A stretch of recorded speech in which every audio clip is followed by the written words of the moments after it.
For the first example, let's consider the air glass interface, where the refractive index of the air equal to the 1 and of the glass equal to the 1.50. So now we just want to find the critical angles, on this interface. Okay. So from equation, let's say that the theta c, right, equal to the outside of the N2 and then over the N1. So because the total internal diffraction can occur when the light just coming from the high index to the low index, right? So now in this case, the N1, which is for the incident light, should be for the glass, and the N2 for the reflected light should be for the air. So then we have that theta c equal to the arc side of the 1 and then over the 1.50, which is equal to 41.8 degree. So that's going to be the critical angle. So in this case, it means that if we have the incident angle, for example, let's say the 45 degree, okay, so this number is larger than this critical angle, so the light will encounter the total internal diffraction. So let's consider this application. Let's consider this prism here.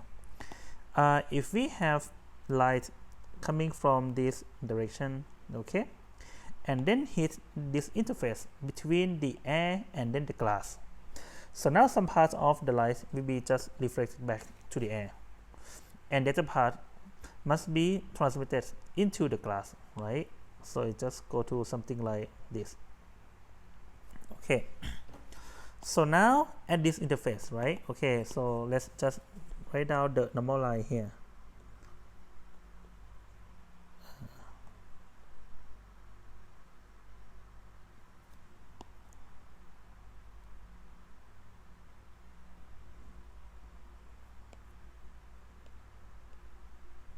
Sorry.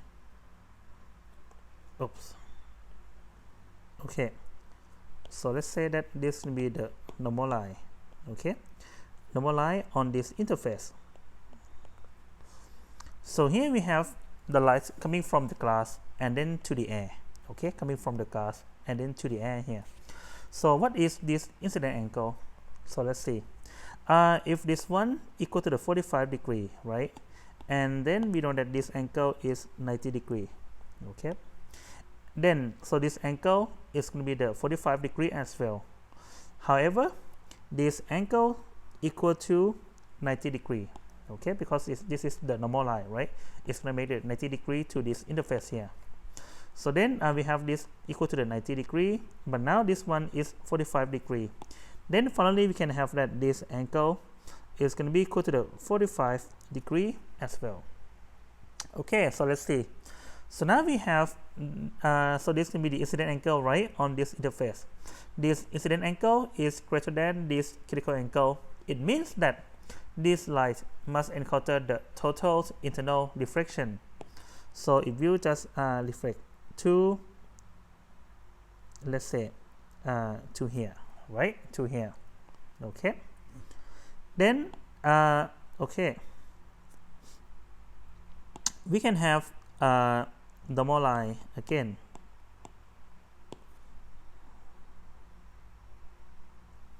Okay, so we can have the normal line and this interface.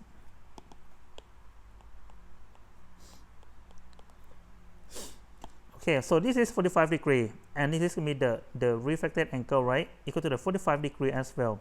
It means that this angle equal to the 45 degree as well, because this is the 90 degree. Okay, this is 45 degree, this is 90, so it means that this angle must be 45 degree as well. Okay, and this one is 90 degree, so then we have that this angle equal to the 45 degree. Okay, so we have here equal to the 45 degree. So then finally the light just come into this direction. Okay, so we can get the same angle, this one equal to the 45 degree as well. So now you can see that the incident angle, right, is just greater than the critical angle, so that's why the light just encounter the total reflection here. Okay, so there's no light transmitted to the air in this part. Okay, so now let's consider this one. So this one we have the normal incidence, right? It means that the incident angle is equal to the 0 degree here. Okay, so now if the 0 degree is just less than this critical angle, it means that the light can just reflect out of this interface, right, and then to the air here. Okay, so we have the light coming out from here and then just going to this direction. Okay, so this will be the application that we can see from the glass prism here. Another example. Okay, so this example, we have a quarter of the glass cylinder. No, maybe actually it can be any transparent medium, right? Because we just use the N here. It not necessary to be the glass. It can be any transparent medium. So we have a quarter cylinder of the transparent medium with refractive index equal to the N. The radius of the cylinder equal to the R, right? So now if we shine a light beam at the distance L from the base of this quarter cylinder, okay, just come to this direction and then hit this point. So then some part of the light will be refract into this material, okay, and then come to this point and then refract out of to the air. So we can have that the refracted angles at this interface, right, equal to the theta. So now the question is, we just want to find this theta in the terms of the N, the R, and then the L. How? Okay, how? So the idea to solve this one, right, is that, so first of all, let's just define this incident angle. Okay, so now we can just write this incident angle in the terms of the L and the N. If we know this incident angle, then we can find this refracted angle, right? I mean for this interface, okay? Then we can find this refracted angle. If we know this refracted angle, then we can just solve for this incident angle for this interface as well. So if we know this one, then we can use Snell's law to solve for the theta. Okay, so that's going to be the idea how to get this one. So then let's assume that the first point, right, is the point A. Okay, so let's assume that this is the point A, and then let's say that this angle, this incident angles equal to the alpha, and then these angles equal to beta, right? Okay. Okay, so now let's look at the point A.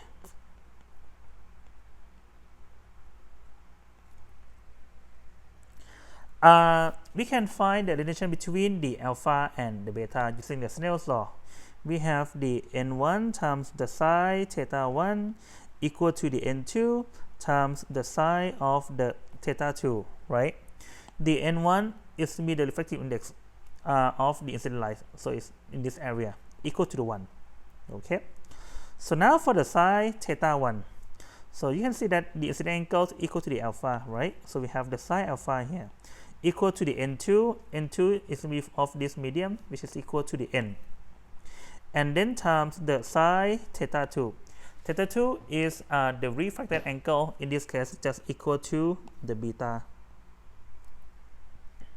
So then here we have that the psi beta, right, equal to the 1 over n, and then times the psi of the alpha.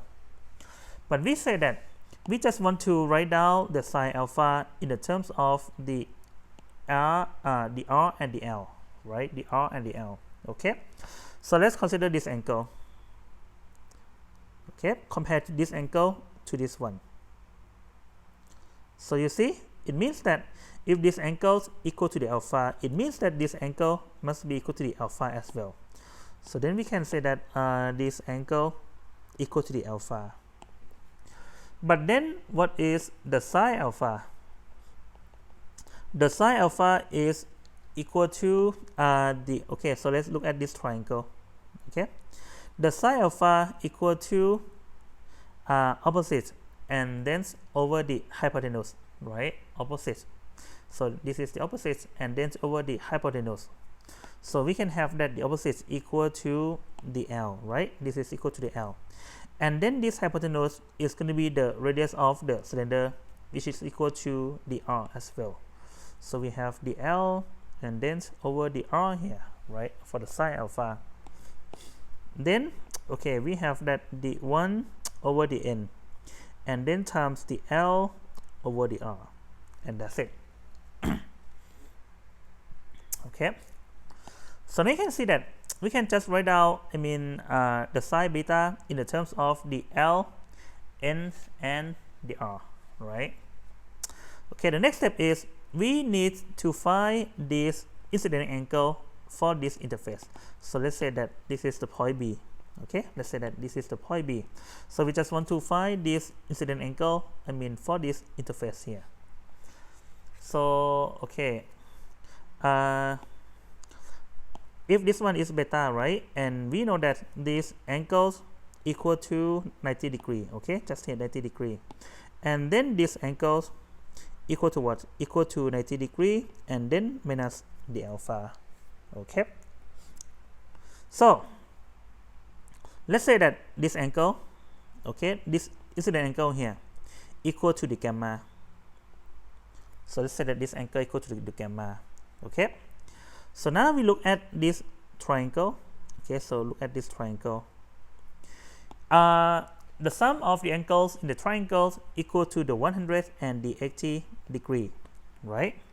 So equal to this angle, which is equal to the beta, and then plus these angles equal to the 90 degree minus the alpha, and then plus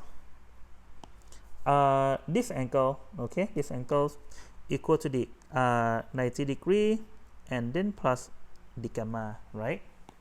So you see that we have 90 degree here plus 90 degree here equal to the 180 degree. So it's gonna cancel out with this value, right? So this is and this just cancel out. So then finally we can see that the gamma, okay, the gamma here is going to be equal to the alpha and then minus the beta. Okay, and that's it. So here we have the incident angle for this interface already, right? Then we can find the theta in the terms of the alpha and the beta. Okay, so let's consider the point B. Again, from Snell's law, n1 sine theta 1 equal to the n2 times the sine of the theta 2. So number one, just for the incident, so we have here, right, incident light. So the n1 equal to the n. And now the sine theta 1, right? Theta 1 is equal to the gamma, which is equal to the alpha minus beta here. So we have the alpha minus the beta equal to the n2 just for the refracted light. Okay, so this regime n2 equal to the 1. And then times the sine theta 2. Theta 2 equal to the theta here. Okay. So now with this, we can get that the sine theta, right? The sine theta is going to be equal to the n times the sine of the alpha minus the beta. Okay. But what we want is that we just want to write down the theta in the terms of the n, l, and the r, right? So then we can use this identity. We say that the sine of the a plus b or plus minus b, right, just equal to the sine a cos b, okay, and then plus or minus sine b cos a. Okay, so we have this identity. So now in this case we have this negative sign, so we need to pick this negative sign as well. Okay, n, and then times psi alpha cos beta, and then minus the psi beta cos alpha.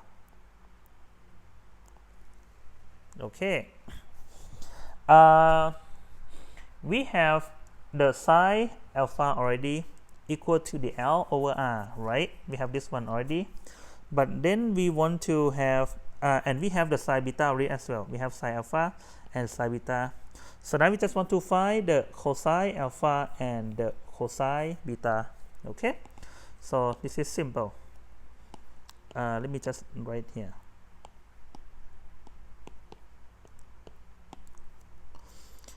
Cosine alpha equal to the square root of the 1 minus the psi square alpha, right?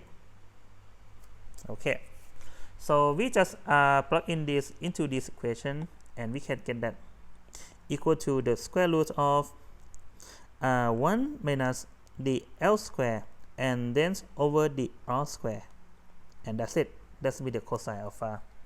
And the same goes for the cosine beta. Okay, for the sine beta we have the 1 over n L over R, right? So now the same for the cosine beta. We can have that it's just equal to the 1 minus the L square and then over the n square and the R square, right? That's going to be the cosine beta. Okay, so we need to use this relationship. Okay, so let's just plug in these terms in this equation equal to the n. Okay, psi alpha just the L over R. Actually the psi beta here we have the L over R as well, right? So let me just take the L over R out. Okay, so it's n and then times the L over the R. So now, okay, we take the L over R from the psi alpha out already, and then we have the cosine beta, right, equal to this term, equal to the square root of the 1 minus the L square and then over the n square and the R square.